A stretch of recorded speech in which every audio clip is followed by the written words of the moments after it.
What are your plans with rising college tuition costs? How can they be made more affordable?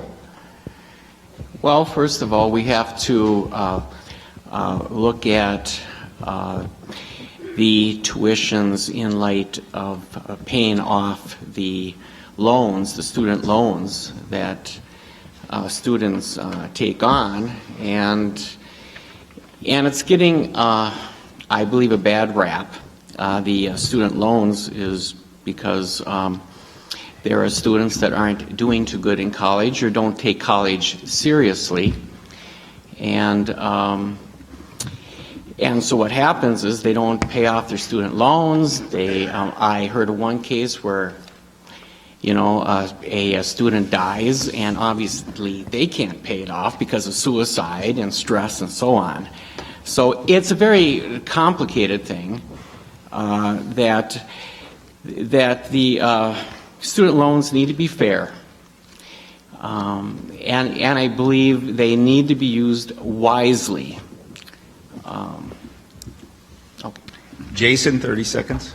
You know, you look at the Democratic response to this, and it's almost classic. College tuition has gone up faster than fuel, than gasoline, than groceries, than even health care in the last 30 years. It's the single fastest growing cost to middle-income families and even higher-income families. So naturally, what do our Democratic friends propose?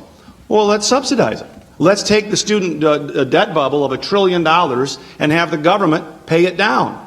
Now, we've gone down this road where we've had these $1 trillion bubbles before, and Wall Street slices and dices them, we subsidize it, and then they go bust. We are doing a massive disservice to young people by telling them they absolutely have to go to a 4-year liberal arts school that costs $25,000 a year to get a degree in sociology and then come out with a debt of $200,000 that they can't service. We need to focus on trade schools and some other VOTEC schools and have people do some real jobs sometimes as well. That went a little over, but okay. Pam, 30 seconds. Thank you. The best thing we can do about college tuition is have really great jobs for students once they graduate. More government involvement in colleges is what has caused all these tuitions to go up so high. But to have a job once you get out and to be able to put your college education to use rather than work at a pizza shop or at a Starbucks, but to be able to actually get a great job. And how can we do that? By government getting out of the way and reducing all the regulation that we have on our businesses, so encourage the creation of new jobs. Darlene, 30 seconds. I think we need to make our schools accountable for what they teach to make sure there's real jobs available for when they get out of school. And again, this becomes a state, a local issue, not a federal government issue. I worked with Dunwoody College of Technology and another school to create a program called Right Skills Now. And those people are employed in manufacturing and high-paying manufacturing jobs. Again, it's business working locally with the schools. John.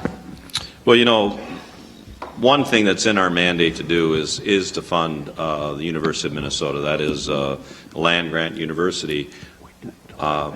One of the things the legislative body tries to do when we fund higher education is we put limiters in there. And we always get accused of, you know, not fully funding higher ed or what have you, but you put limits to how much they can increase tuition when you're doing these funding formulas. And it is a difficult equation. You know, when I went to college, you know, it was less expensive, but, you know, I had to work 3 jobs to pay it off. And I'm very proud that one of the first things I did when I started working full-time was to pay off my student loan. And David.